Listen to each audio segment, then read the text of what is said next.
Hi, my name is Kevin O'Keefe, and welcome to Beyond the Numbers, where a better informed Canada is a stronger Canada. So, I have a $10 billion question for you. What would you buy with that kind of money? The Los Angeles Lakers? How about the James Webb Telescope? Here's another one. How much money do you think you could save by using our health data better? Well, our next guests say enough to buy the Lakers or that fancy telescope. That's right, a cool $10 billion. Oh, and that's annually every year. So how do we maximize our data's potential? Well, you're about to find out. But first, a quick shout out to the thousands of people zooming in today from right across Canada, including UBC School of Public Policy and Global Affairs, the Government of Yukon, PEI Department of Health and Wellness, and Dalhousie University. Now, on to a little housekeeping. All webinars in this series are available in both English and French. Pour écouter l'épisode en français, cliquez sur l'icône en forme de globe. Si vous ne le voyez pas, cliquez sur plus. As well, closed captions are available by clicking the Show Caption button at the bottom of your screen.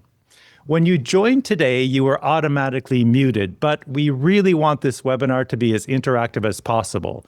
There are a number of ways to do that. I have 8 pages of questions that you guys wrote in when you registered, which I will try to get to, I promise. But the best way to get your question answered is to ask it live. You can type it in the Q&A button at the bottom of your screen, and my colleague Angela from CIHI will be monitoring the Q&A button and reading off your questions throughout the discussion. We'd also love to hear directly from you. Just click Raise Hand, and CIHI's Heather will unmute you. And just a reminder, you can ask a question at any time. And finally, this webinar is being recorded and will be available on the Beyond the Numbers page on CIHI.ca, as well as in a follow-up email you'll be getting within a week.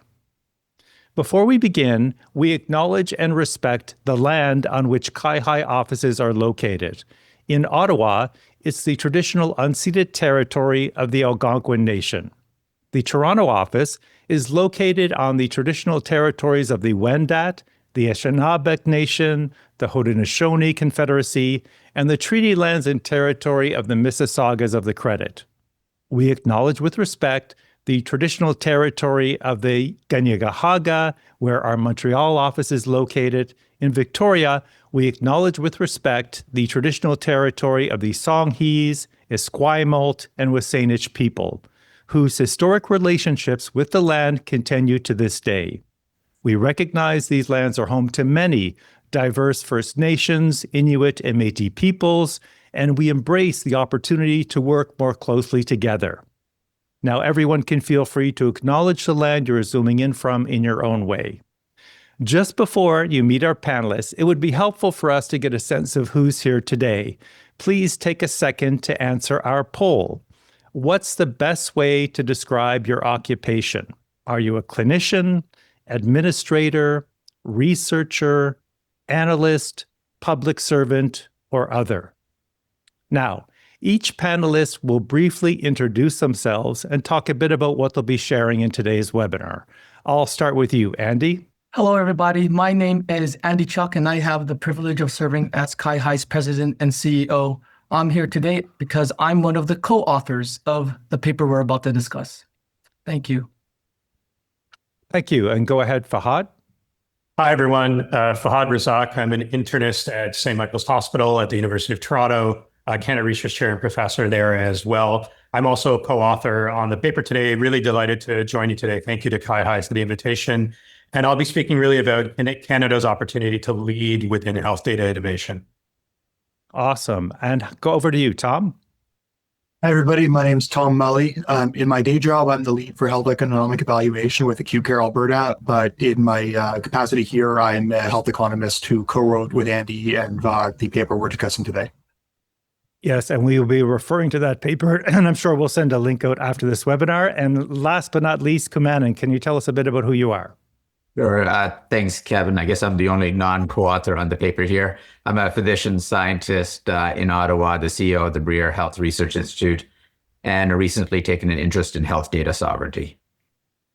Awesome. So now that you know who we are, according to you, we have 6% who are clinicians, 13% administrators, 9% research, 28% analysts, 19% public servant, and 25% other. So it looks like we have a really good mix of people. So thank you all for taking time to answer that. Andy, I'd love to start with you. When I was asked to put together a health data economics webinar, I've never been happier that Kai Heis, president and CEO, also happens to be a health economist. Can you kick us off on why you feel that health data, and I've heard you say this many times in many meetings, health data is Canada's greatest natural resource. And can you tell us a bit about where our data stacks up globally when compared to other countries? Okay. So maybe I can start by just sort of trying to set the stage, okay? So can the Kai Heis team put up the slide I asked? Okay. So this is the Global Innovation Index for 2025, okay? It assesses countries around 80 indicators, innovation inputs, like human capital, institutions, etc. And they contrast that against a country's outputs. And so this gives you an overall global innovation score, which is an average between the innovation inputs into the outputs. And so when you look at this, I ask the audience, and this might be rhetorical because we have 1,000 registrants, but what is the takeaway here? What is the stark piece that comes out at you? Okay, I'm gonna let you peruse that for a second. I'm gonna give you an answer in a little bit, okay? So the takeaway here is that Canada is not on the list, okay? And so in the face of all this, you can take the slide down now. In the face of all of this, right, and you layer in the fact, the geopolitical context where the country's seeing risks and threats from a variety of angles, economy, sovereignty, right? It raises the need to examine, therefore, what are the opportunities for the country? Well, as Kevin mentioned, one major one is another one of Canada's great natural resources, that Canadians own, that natural resource is health data. But in order to seize that opportunity, we do have to view health and health data differently, to view health not as a cost center, but as a growth engine, and in particular, how health data and associated enabling infrastructure be a source of prosperity for all Canadians. So it's with this premise, we wanted to obtain an estimate of what is that size of the prize, right? To get a directional magnitude of the value from utilizing this great Canadian resource for the broader benefit to public good and to Canadians. So in a moment, Kevin is going to pass the mic to Tom, who's going to outline the approach. But my hope, our hope, is that through this paper and through this webinar, that this really be a catalyst, a first of many conversations about this opportunity for the country. And as you are presented with the results that Tom's going to do, please keep in mind this really is a theoretical minimum, right? Due to the limitations and scope of what you're able to have information to help you quantify, this is really the minimum. The value truly is likely much greater for the country. And so with that being said, maybe I'll pass it off to Kevin, then Tom, with no further ado, can show you what we came up with. Thanks, Andy. And clearly you have already hit a nerve because I see our first question is coming in. So I'm just going to quickly go. Heather will unmute the person, and I think you've hit a nerve. Somebody wants to ask you something right away. Already? So go ahead with Okay. Go ahead with your question for Andy. Okay, thank you so much. It is quite shocking to see that Canada is not on that list with all our sort of fellow compatriots in terms of the countries that we typically work with or compare us to. What do you feel is the major sort of obstacle that Canada is sort of facing when leveraging our health data? And I know it's typically never just one thing, but is it a policy, privacy laws, technology, or is there something else going on? That's a great question. You're kind of stealing my thunder for the end, but that's okay. I'll answer. I may be getting ahead of myself. Sorry. I'll answer it now. Right. The first thing I'll say is, okay, it's not all doom and gloom. Canada was 17th, right? We didn't make the top 15. We were 2 for making the list, but nevertheless, I don't think Canada should be in the bottom, right? I think with all of our resources, we have the, especially with our health data being our competitive advantage, we could do much better. I think one of the limiting steps that I leave folks with is that it's because we've looked at data and healthcare traditionally as a cost and fiscal constrained. They haven't looked at this as really the opportunity. And then therefore, after you realize that it is an opportunity to think about how do we pragmatically implement that in a federated system where we require 13 P's and T's and other stakeholder groups and Indigenous to work together.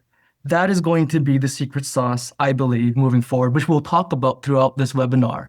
But if we do that, then I don't believe we'll be 17 anymore, that will be on that list. So I'll leave it with that. Thanks, Kevin.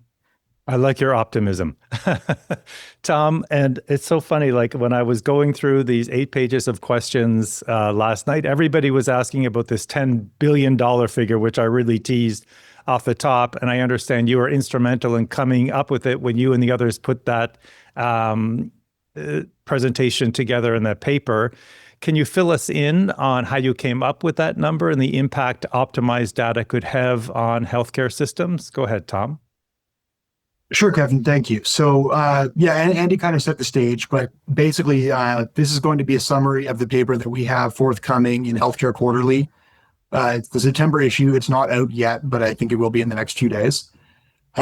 So, as Andy said, the purpose was to kind of provide a broad directional estimate of the potential value. Not all of this is going to be achievable right away or require collaboration across many stakeholders, but this is beginning to outline what we think can be achieved. The stage and landscape, Canada has a great opportunity. We have great data. As Andy said, it's a huge resource for us. And we've made a lot of investments. We have a lot of technical capacity with EMRs broadly adopted, but they're not widely interoperable yet. They can't talk to each other. And so most of the value of EMRs comes only when they're widely adopted and interoperable, and you can share that data and use it, not just collect it. So in Canada, we've made a lot of the investment, getting the technical infrastructure down to a lot of the hard part. But so we made the investment to reap those benefits, but until we finish the process, we're not actually going to see a lot of the benefits. Canada's been described as a country of perpetual pilot projects, failing to adopt innovation at scale. And to achieve interoperability, we're going to kind of need the kind of large scale investment that brings all those little projects together and makes them work collectively. And also, just lastly, we face geopolitical risk. We're heavily dependent on international supply chains in our healthcare. About 70% of our healthcare products are imported, 40% coming from the US alone. And so stronger health data and a stronger health system will help us to weather the risks of the coming years. So briefly, before we talk about what we could analyze, I want to talk about what we couldn't. Health data's impact is very complex, and there's major blind spots, things that are missing, things where estimates have not been provided. So we are unable to quantify important facets of the opportunity. The results that we could find ways to quantify plausibly include the direct application of interoperable data to improve patient care, providing the availability of complete pharmaceutical data to all care providers, the application of AI for administrative efficiency, and support for health innovation commercialization. It's an incomplete list. We could not comprehensively cover health impacts, the broader AI and health data industry, or impacts on academic and political processes. We discussed them in the paper, but we couldn't provide quantifiable estimates. These are important, and they will add a lot of value for Canadians. So as Andy said at the beginning, this is kind of a starting point. It represents more of a floor than a ceiling in terms of what these impacts could be. Total value is likely to be significantly larger. So having said that, these are the 4 areas that we were kind of able to put some plausible numbers around. The first, impact of data interoperability, comes primarily from Canada Health Info's estimates of the efficiencies that could be achieved in the healthcare system if patient health records were universally available to providers, rather than having to go find patient information or re-interview patients to take histories and recapture basic data across episodes of care, having it all in one place.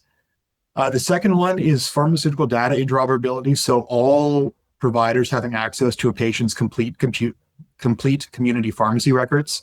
That's based on work that was done in Taiwan, where they actually did implement a national pharma cloud and scaling that opportunity to Canada. Most of that $3.8 billion savings would come in the form of out-of-pocket payments for Canadians or insurance spending savings. Some of it comes from Social Security funds as well. Administrative efficiency, AI has the potential to really reduce the workload burden for things like charting in a way that could reduce the low end estimates about 5% up to 10 or 15%. We used 5%. The cost of the healthcare system. And basically what that represents is provider time that can be reinvested away from paperwork and into providing direct patient care, which is hugely important, especially in the situation like we find ourselves in now, where we have crucial shortages of many kinds of frontline care providers. This could help them put their time back into more high value add activities. And the last one is supporting health product commercialization. That's based on some work in Europe where they're trying to internationally pool health records to speed up things like clinical trial enrollment, reporting, adverse event tracking. That basically is the aim is to make clinical trials quicker and more effective. And scaling that to our industry, that's the size of the estimate pretty. So at $300 million annually in value. So in total, that adds up to a kind of starting point, a floor of about $9.5 billion per year of value that could be created in Canada. Very briefly, there's also health benefits, patient safety, improved care through interoperability. AI is very promising in early trials for things like patient monitoring and for clinical decision support. That's too multifaceted to quantify, but we have reason to believe the impact would be at least as big as the financial size in terms of the valuation that we put on the benefits to patients. The AI and big data industries, Canada has a nascent health AI industry, but we haven't really been able to take the next steps in building globally competitive top-level startups yet. Academic research, Canada, we invest the most in the G7 in post-secondary R&D, and improving our health data access is the way to maximize that major investment that we already make. And then finally, decision-making policy and legislation. The better informed the government is, the more data-driven their decisions, the better policies will be for Canadians, for patients, and for the economy.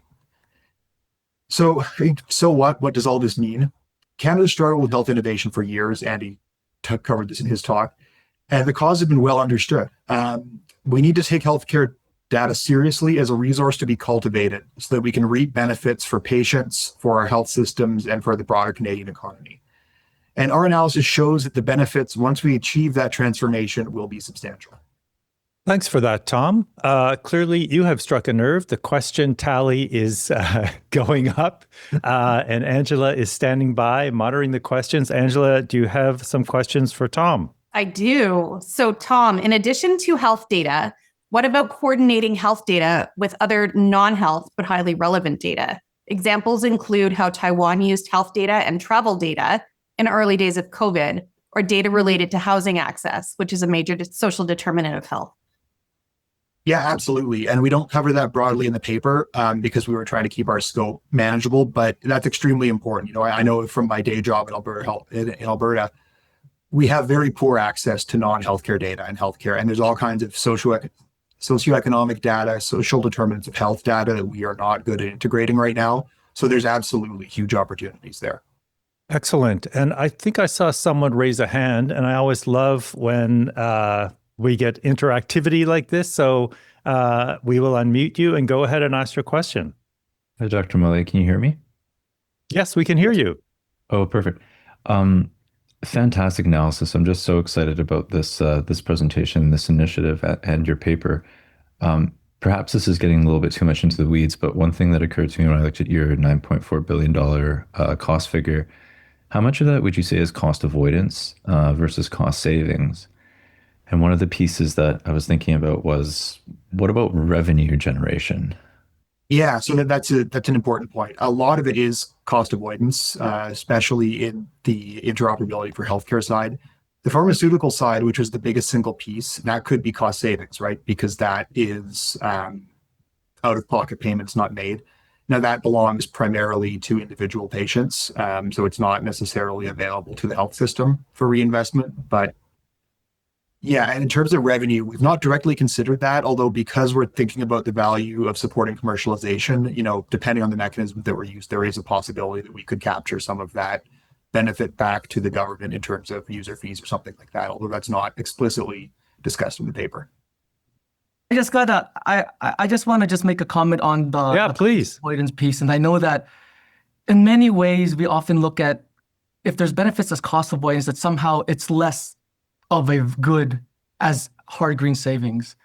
And as an economist, I just want to sort of clarify that cost avoidance is real currency too, especially when you think about health systems that are further constrained, where if you have cost avoidance and it generates with the existing same amount of resource, the ability to treat more throughput, that is an efficiency gain. That's not fake value. That's actually real benefit to the system in terms of generating the capacity to treat more. And so just want to sort of say, cost avoidance isn't sort of the second cousin to savings. It is actually in itself a way to manage the system with the scarce resources we already have. So I just want to make that point. Thanks. Yeah, and I'm seeing thumbs and hearts go up on the screen while you say that. So clearly it's resonating. Fahad, I really want to get you in, and I'm seeing lots of questions. This is amazing. But your day job, when you're not busy with your day job as an internist at St. Mike's Hospital, you were just had a clinic, I understand. You co-founded Gemini, which is the largest hospital research network in Canada. So I can't think of anyone better suited to talk about why our data is so valuable. Go ahead, Fahad. Thanks, Kevin. And one of those hearts going up for Andy's comment was for me, someone working in a hospital, cost avoidance, cost savings. At the end of the day, it's fixed, constrained resources to care for patients. So whatever we can do is beneficial on that side.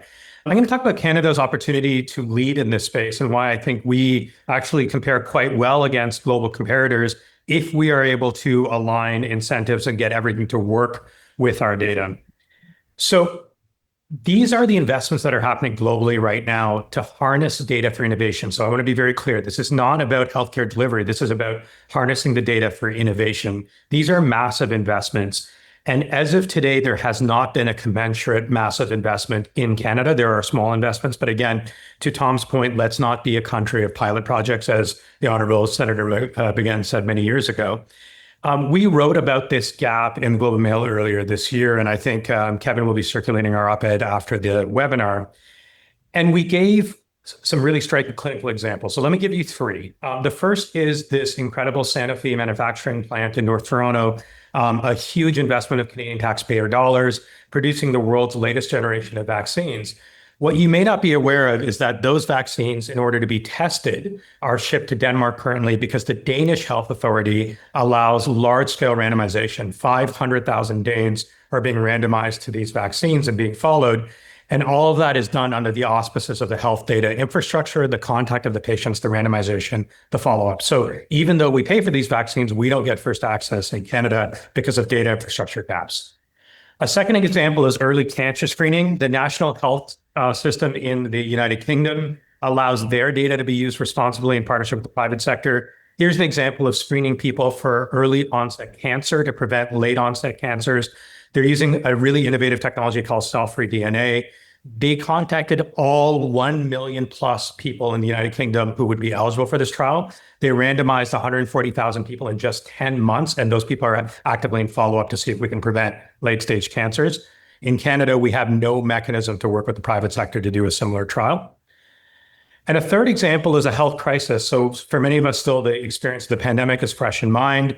At the end of 2020, when countries were racing to get access to those mRNA vaccines, this paper was published in Israel, And the reason why Israel had first access to these remarkable new technologies was that they were able to use their health data to evaluate these vaccines at scale. 600,000 people, they evaluated the impact of the vaccine within just 3 months.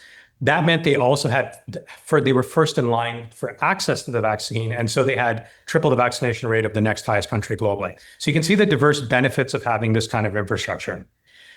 What about AI? So this is a quote from Professor Hinton, who's the best positioned person globally, I would say, to understand the impact of AI. And he's identified health as one of the most promising areas for AI development and deployment, but also flags that Canada, even though it could lead, has not had a leadership position. And that's because of the lack of access to deep clinical data with good governance. So we could lead. Professor Hinton thinks we should lead because health AI is important, but we don't lead because of the infrastructure gaps.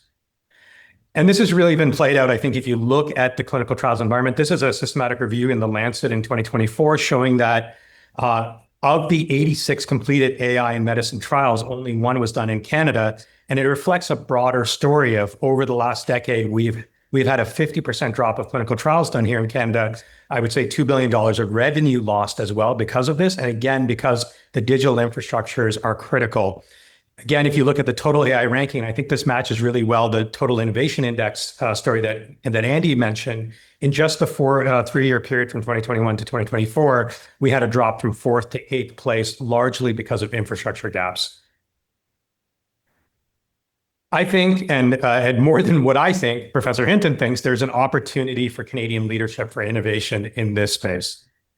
Why is that? So if you look at our combined endogenous assets, we have a globally leading ecosystem. Why is that? First, we have a single payer health system that has high quality data, difficult to access, but the data is high quality within all of those silos.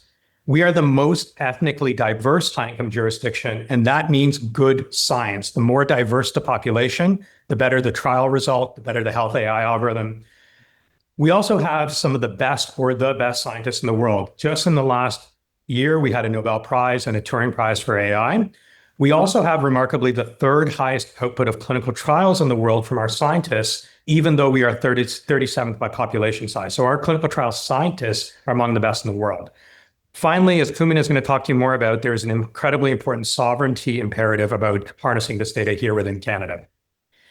So if you put together the combination of data, the size, the diversity of the single payer system, the talent we have in terms of our scientists, I would say to you, what jurisdiction globally is better than Canada? Tell me the country that should be better than Canada to lead in this race.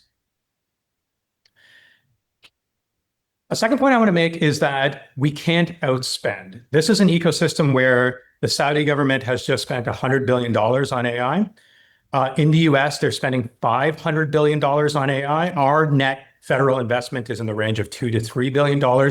So I think we cannot outspend. We have to harness endogenous competitive advantages like our data, which is better than what is available in Saudi, in the United States, or in other jurisdictions. So we can't just outspend to win this race. And the way to lead is to make deliberate choices. It's not simply about just saying we should lead. It is a choice to lead. We should talk about data like we talk about other national natural resources. One Canadian health data ecosystem should be the goal, not 13 silos, the federal government, and Indigenous sovereignty. We should talk about one project, one review for the use of this data, just like we talk about other parts of the economy. And we should think about the creation and use of this data as truly a nation-building project, not as just another part of the healthcare system. I'm going to close by giving an example of why we need to shift the social compact on the use of health data. Let me give you the example of driving. Driving is a remarkably high-risk endeavor, if you think about it. So we sit in these boxes strapped in by a piece of vinyl and cloth. We drive 100 kilometers an hour in opposite directions, sometimes cars going within 2 meters of each other. And we do this every single day, and we think about it as safe and normal. And that is a social compact. We have balanced the risks and the benefits. We have speed limits, we have seatbelt laws. We understand there's no state of perfection, ongoing improvements for safety and efficiency. And the goal importantly, is to safely get where you need to go. That is the goal of our roads. Let me compare health data. Currently, I would argue, and please argue against me, that the social compact focuses much more on risk, example, data breaches, privacy, rather than benefits. We expect the unachievable with our data. We want a state of perfection where no level of risk is acceptable. I would say the result of that is you rarely reach your destination when you talk about health data. Thanks for the opportunity. Look forward to hearing from Kumanen. Thank you so much, Fahad. I've been reminded that the article you're referring to will be published in Healthcare Quarterly soon, and we will be sending a link in a follow-up email to everybody. I'm also there's so many great things in everybody's slides, so I'm going to share the slides in a follow-up email with everybody after this webinar. And we have tons of questions coming in. I saw a hand raised. If you can keep your hand up, I'm just going to quickly go to Angela for a question, and then we'll go back to you, Kumanen, for your presentation. Go ahead, Angela. Thanks. So we'll direct this one to Fahad. How variable is the evidence base for the assumptions that had to go into the model? There's usually a range of potential impact based on different studies. Does the paper include ranges of estimates? And by Fahad, I think you meant Tom. I did mean Fahad, but no. I'm joking. Tom did the heavy lifting. I really want to defer to Tom to talk about the assumptions we made around the data going in. So ahead, no, Tom. we've not really provided broad ranges on the estimates. They're pretty high level, and we didn't really have information with which to put like standard errors on them. So I think they're the best point estimates that we have, but I would understand them as highly variable. Awesome. Thank you. Now, Fahad, you mentioned in your presentation the Globe article, which I'll be sharing after this webinar. And at the risk of sounding like a commercial for the Globe, Kumanen, when we first spoke, you mentioned that your position could be summed up in a Globe article that you co-authored, which was called Beware, Donald Trump Might Go After Canadians' Health Data Next. We've been seeing a lot about Mr. Trump in the news lately. Can you talk a bit about the risks of sharing our data and the importance of data sovereignty? Go ahead, Kumanen. Sure. Thanks, Kevin. So this is a webinar on economics, so I thought I'd find some articles from The Economist. And here were 3 inspirational articles. One about GLP-1. It's going to be the most important drug breakthrough ever. AI transforming the world, mRNA technology being a game changer in medicine. And so I ask you, what do these all have in common? The answer is they were all invented by Canadians to a certain extent. So, Fahad mentioned Geoffrey Hinton. He won the Nobel Prize for generative AI and neural links. GLP-1 is Dan Drucker, a physician scientist in Toronto who won the Gardner Award, and the co-founder of Moderna and the executive chairman is a Canadian as well, and the lipo nanoparticle is Canadian. All of these companies that are changing the world are also co-created by Canadians, or Canadians played a prominent role in their creation. I'm from New Brunswick. Louis B. Mayer is from New Brunswick, and he created MGM Studios and basically invented Hollywood.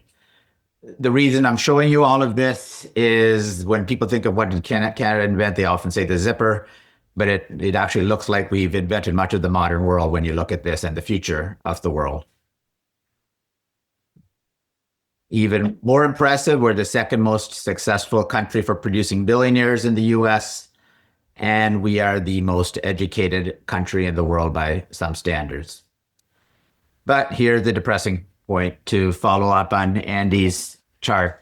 We are projected to be the worst performing advanced economy in the OECD over the next decade, and this was pre the tariff war with Trump. So we are missing out on our opportunities. We have unbelievable talent here. We have an educated population, the most natural resources per capita of probably any country in the world, yet others are benefiting from our inventions, our creations. As an example, Novo Nordisk, which is based on both insulin and GLP-1, is housed in Denmark, and it provides $2 billion in tax revenue to Denmark. The annual budget for CIHR is $1.5 billion. So that's what we're missing out on. We're missing out on opportunities like that. But as everyone has said here, we have a new opportunity, and it's an exciting one. I personally think that 10 billion may be an underestimate, particularly after listening to Fahad and the opportunities with the multi-trillion-dollar AI economy. And the lifeblood of that economy will be health data. And I think it's been well articulated, the competitive advantage Canada has here. And again, to quote Fahad from his Globe article, we have vast quantities of data, the most valuable health data in the world.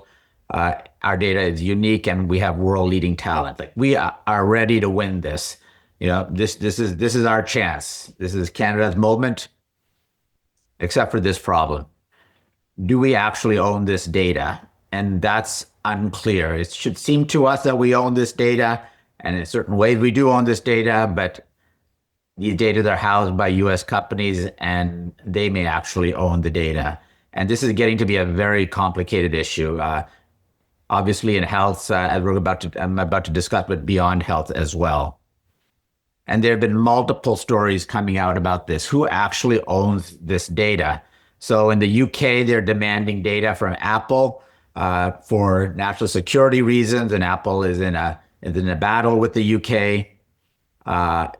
Concerningly, there's this article that Microsoft testified that US law takes precedence over Canadian data sovereignty. So if they were asked to transfer data to the US government, they would transfer that data. And there's more generally, their control over our health IT give the US substantial leverage. And this has been a concern in Europe. This was an article in Politico. And what would they do with the data? Well, they would obviously, monetizing it would be a priority. And as they prioritize the development of AI and becoming the world leader in it, they would also potentially use this data to conduct surveillance on us. And the border is obviously the priority for Trump.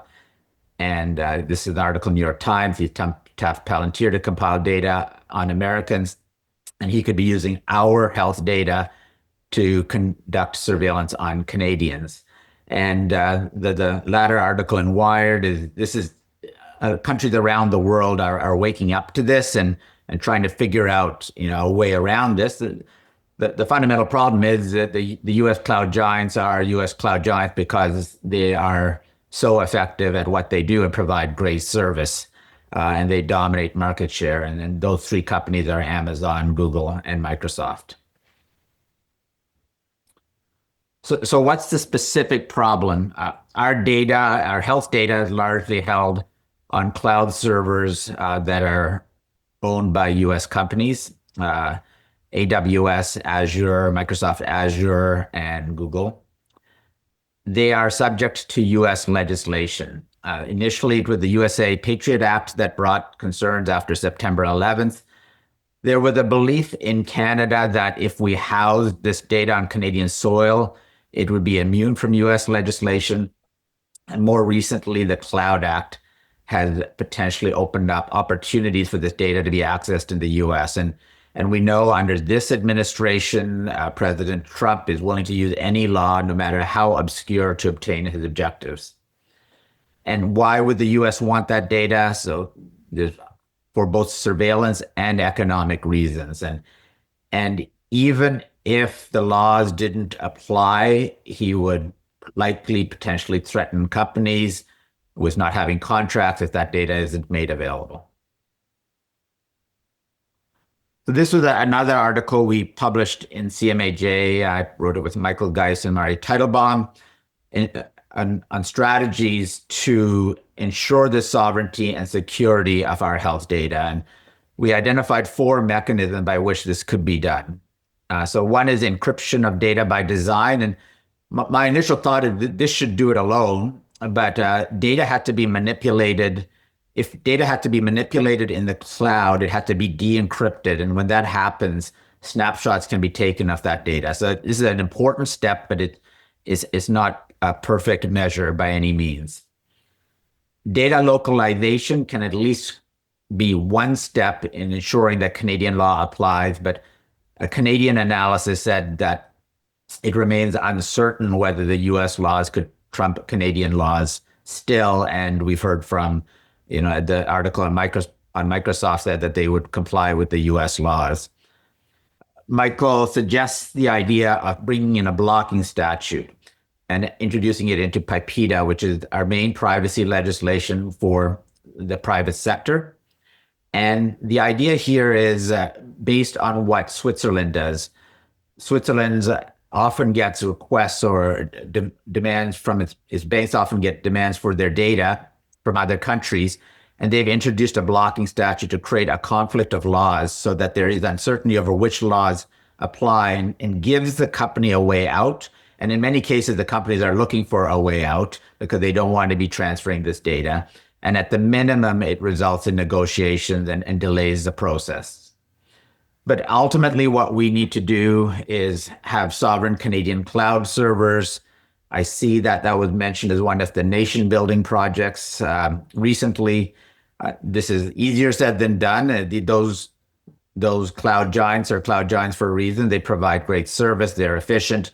But ultimately, I think that's the direction Canada needs to go. It's a direction a lot of countries around the world are going in order to ensure we have control over our health care system.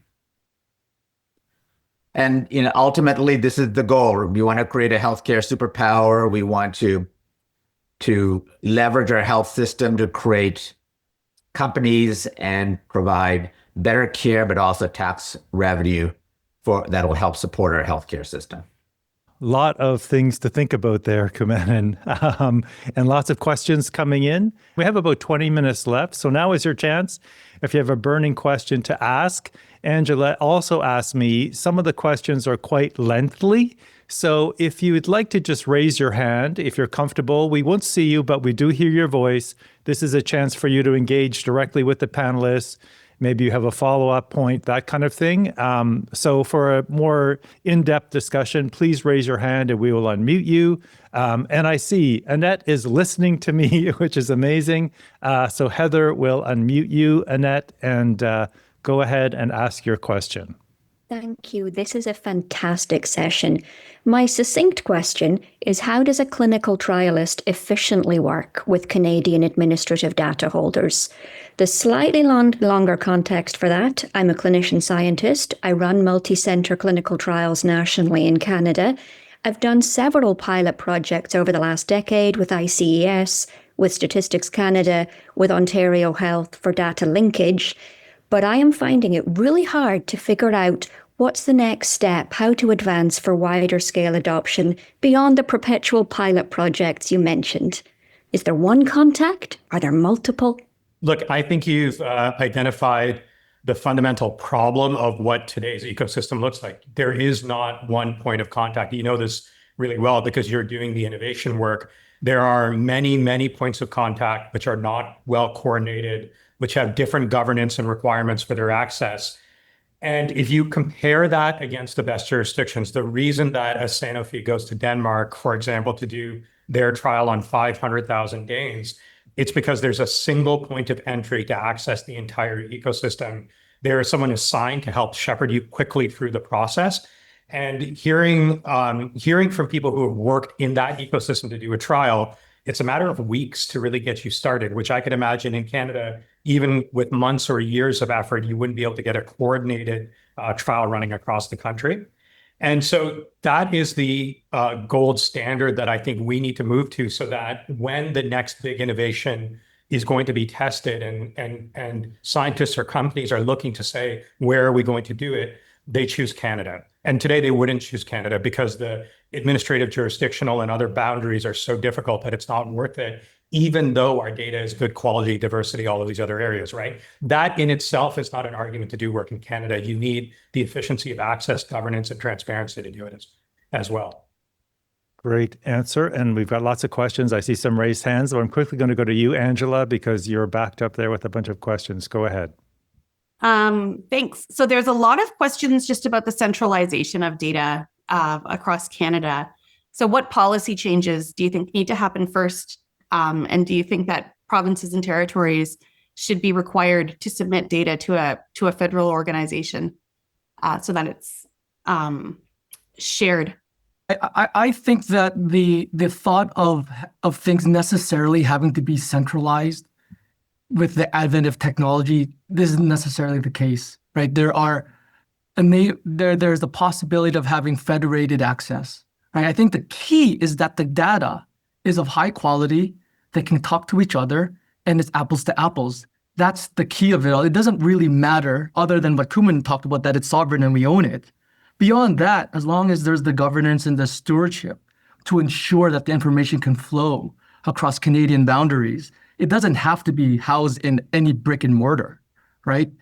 So from that point of view, right, what the secret sort of sauce is really around the ability to use the information and it not be inhibited by these sort of like, administrative barriers. Maybe I'll just add that Please. I think you used the word compelled, and I don't think that we're talking about any state where you should be thinking about compelling jurisdictions to move the data in. I think the argument is seeing it as the value of participating in these coalitions that eventually, hopefully, will cover the entire country, in that a jurisdiction would have to make an argument to its own people, its own population, whatever province you're in. Why are we not getting first access to these therapeutics? Why are we not part of these trials? Like I would want that for my patients. I would want that for my family. And that is the goal here. So in the United Kingdom, every eligible person is found and can participate. That's an equity question I think that we should grapple with as Canadians. Why shouldn't we be able to participate in these things? Again, it's willing participation, but why shouldn't we have the opportunity to do that? And Angela, you had a follow-up or an additional question? And in fact, Fahad just teed me up perfectly. So there's been frequent mention of using health data to create economic growth. However, research into patient perspectives around how their health data is used indicates that patients don't generally want their data used for commercial purposes. So what evidence is there in Canada that patients here will tolerate the ecosystem being proposed? This is why the value proposition is so important, and that Canadians be aware so that they're able to make the choice. I think that we don't know, or it hasn't been socialized in terms of the social license enough to understand what the value proposition. Because the reality, though, is that a strong economy helps sustain the health system. These are not two diametrically opposed aims. If you have a strong economy, it also helps sustain the health system. And the two are intrinsically linked. And so for all the arguments that have been presented in this webinar, I think if you talk to patients and ask them about the shareability of the information as it relates to benefiting the system and direct patients, they would totally say yes. I don't think they know about the kinds of things that Fahad and Kuman talked about as it relates to first access. These are things that I don't think they would even sort of be aware of. It's this kind of elevating the conversation, right, to a level where you really understand what the trade-off is when you say no, like zero, that we can't think about this for the broader public good, right? We need to elevate that awareness. Yeah, I couldn't agree more. This is the conversation again about the social compact. If the question is led with, do you want people to look at your private health data, and you stop there, you are framing this essentially as a risk-related question. What about the opportunity? The enormous health benefits. Do you want access to these therapeutics and the tens of thousands of jobs that are going to come with it, and the innovation and all of the other areas? That has to be part of the question. Anyone could frame a question that would lead to the public saying, no access to my data. And I think that is part of the challenge that we have to face now, is the communication around this. Kuman, you wanted to add something? Sure. Yeah. I think the world has changed substantially, particularly for Canada of recent. We have a country south of our border who wants to invade our sovereignty and wants to do it economically and wants to economically weaken us. And, I think we have the worst case scenario right now. It's quite possible patients' data here is being used by the US right now for AI purposes and supporting their industries while we can't use it. And I think that, that obviously would be unacceptable to us. And, given the circumstances and the challenges our economy is facing, I think the equation may have changed. And this, just like it has on many other issues, many other nation building projects, pipelines and such, where we're willing to reconsider things we hadn't before. I'm going to go to some people with raised hands. Susan, Rich, I see that you have raised your hands. I just asked to unmute you, so go ahead, ask your question. Good afternoon, good morning, depending on the part of the country. I'm here as a patient partner today, picking up from the last question about why would patients go for that, which is exactly my question, because there is fear and fright. If we transform the health data system and put it in economic terms, as a patient, I want to understand, if I could be given a few examples, of how will it transform my experience concretely of care within our health care system. So linking up health data to health care. We have some physicians here if they want to tackle that when they see their patients. Yeah, can I start? But can I start as a person? I am a physician, but can I start and tell you that this fundamentally, from a patient perspective, is a question of equity and access, I think. And I'm going to use the example of my mother, who developed MS when she was 30 and was in a wheelchair, but was in Windsor, Ontario, where there was no neurologist who specialized in MS. The closest one was 200 kilometers away in London, Ontario. That meant she never had access to any of the leading therapeutics or trials. And she deteriorated quickly and has spent her entire adult life in a wheelchair.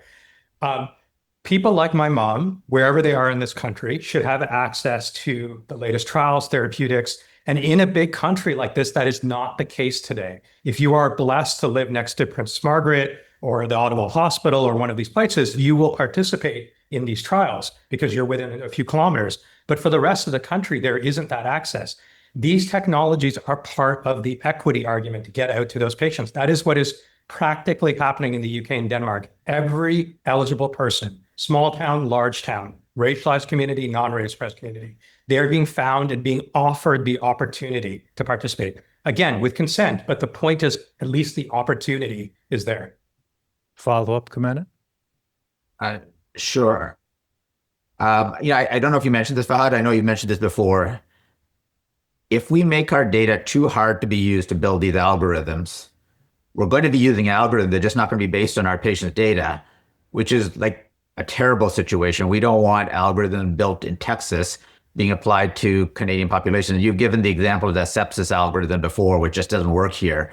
So we want our data to be used by Canadian companies to build algorithms to be used on Canadians. That's the best case scenario for us in every way possible. Otherwise, we will be importing algorithms based on other people's populations that may not work here. I see 22 questions in the chat waiting to be answered. Maybe, Angela, I will go to you. Can you give us your next question? I can. One of you during your presentations, my apologies, I don't know which one it was, compared risk benefit to driving. But what about the financial industry? Our financial data is also heavily protected, but also much more connected. I use that example. I'll just say, amen. The point is almost every other industry, we could pick many examples. I picked driving as a social compact about tolerating risk, but getting to where you need to go. But the financial industry, you can log into your confidential financial records by flipping your phone up and looking at it, and you're into your bank account. You're transferring huge amounts of money to your mortgage payments or paying your bills. These are all things that we take for granted now. Of course, the security technologies are there. Let no one tell you that it's a technology barrier. This is fundamentally a cultural, compact, and social question now, whether we want to use the data in this way. The technologies are in place. I'm going to try one more person that raised their hand. Aduka, I'm going to ask you to unmute your mic. Let's see if this works. And you can ask your question. Can you hear me? Yes, go ahead. Okay, so my question is, how can Canada reduce its reliance on health information systems for managing health data, particularly in an environment where startup companies often face limited support? So I know we talked about systems that are used from the US. So I'm saying, how can we reduce our reliance on those health information systems that don't come from Canada? Yeah, I'll take a quick stab. I don't think we can right now. We're heavily dependent on the EMR systems like Cerner and Epic and Meditech. But at the cloud servers, that's where the opportunity could be if we can identify the developing sovereign cloud servers, because that's where that data is stored. It could be stored on-prem, but that's not the best option. But it needs to be often stored in a cloud server. If we mandate it has to be stored in a Canadian cloud server, that can give us the protection we need. But that's not. Thank you so much, guys. I hate to do this, but we're just about out of time. I know, Andy, you had a final thought. Can you go ahead? Yeah, I just wanted to sort of wrap it up with saying that the paper is going to be published in a couple of weeks, as you all know. But really, the aim of today in the paper was to serve as a catalyst. And just based on the questions, I think this is something that is of interest to our audience and to broader Canadians, as an opportunity to be talked about seriously, to be offered the option and the choice about whether we want to make the decision to go down this road or not. But then there's, of course, questions about, well, how do we really enable this for the country, right? In this federated system to achieve what we're talking about, we need to think about scale and critical mass. And if you agree with this leads to accepting a pragmatic truth that it does require a One Canada approach and a social license to achieve the scale and change necessary to make what would be a meaningful difference. It requires us to have that kind of approach to be competing globally in the emerging health AI industry. And as Fahad articulated, right, diversity and inclusivity is what makes Canada's data the most valuable, but it requires all of Canada, not some of Canada. And so this really is this choice about that this is a nation-building endeavor. Can the country view health data as a broader public good, making data its engine and building the strategic infrastructure to enable that change at scale? Can Canada therefore transform healthcare from a fiscal pressure, the way it's always looked at, to a source of national pride and prosperity? I remain positive. I believe the panelists would not be here if we all thought that this could not be done. As long as we remember, this is not a technical technology issue. It's actually an economic strategy, a sovereignty play, a health system sustainability need, and it does come back to patients. It's a patient health imperative, especially around equity.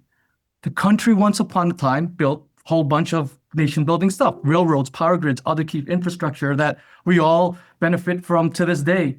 This is the modern-day equivalent to transform health from a cost center to a growth engine for the broader benefit to Canadians. That's the equivalent. And it underpins, as I said, health, economy, sovereignty, and ultimately will make the everyday lives of Canadians better. Think about it. Thank you. Clearly, we have struck a big nerve, and I really apologize. There are a lot of hands up, and there's a lot of questions in the queue. Maybe we'll have to have everybody back, because I think this is just too important to do with one webinar. Just a quick note, we welcome any feedback and suggestions for future webinars. Easiest way to reach us is at beyondthenumbers@kaihi.ca. Also, later this week, you'll be receiving an email from us. In it, you'll find a survey, links to resources. There was a lot discussed here today. The slides, all the articles. There'll be a recording of the webinar and a link to register for our next webinar. We will be back on Thursday, October 23rd to discuss CONNECTÉS' latest mental health and substance use data. We'll be releasing new information that day, including things like wait times for community-based mental health counseling and the availability of follow-up care for substance use patients in Canada. If you want to get the data straight from the horse's mouth, as they say, we'll hope you'll join. Thanks again, and we'll see you on the 23rd.